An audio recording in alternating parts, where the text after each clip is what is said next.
Chris. Thank you both. Chris Mason, BBC News. Mr. President, the UK is expected to recognise a Palestinian state in the coming days as the killing in Gaza continues. It often seems that you're the only person that Israel will listen to. What more can you say to them to tell them to stop? And why is the UK's position on a Palestinian state, in your view, wrong? And Prime Minister, what will the recognition of a Palestinian state actually achieve? Is it not just gesture politics to appease people in your own party?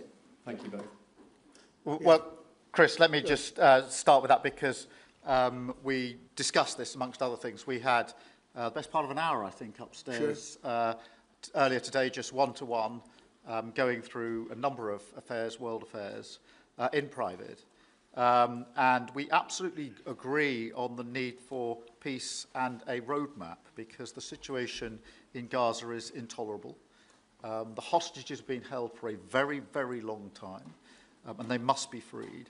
And we need aid to get into Gaza at speed. And so it's within that context of a plan for peace, which we're working hard on, which not only did we discuss this morning, but our two teams have been working together on, that the question of recognition needs to be seen. And so it's part of that overall package which hopefully takes us from the appalling situation we're in now to the outcome of a safe and secure Israel, which we do not have, and a viable Palestinian state. Thank you. Well, simply, I want the hostages released now, right now, not 1, 2, we'll give you 3 more tomorrow, and, you know, like it's been, but we're the ones that got all the hostages released. We got many, many came to the Oval Office, and I've heard stories like I've never thought even possible.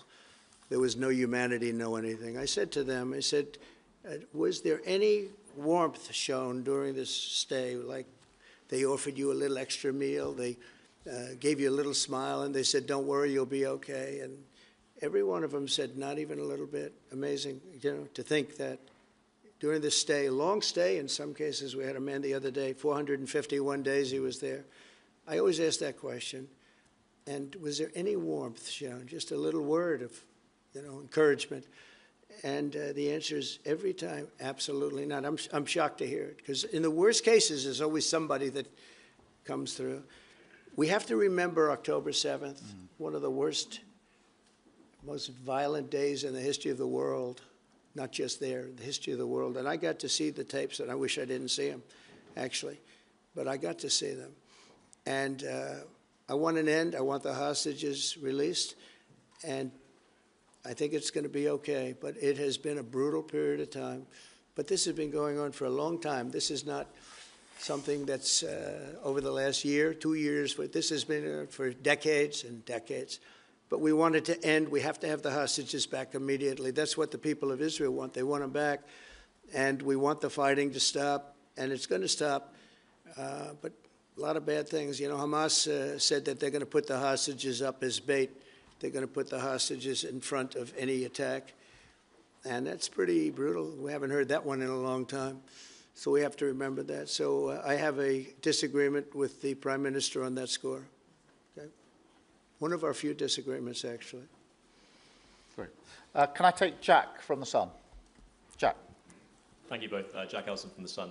Mr. President, in the 9 months you've been in office, you've been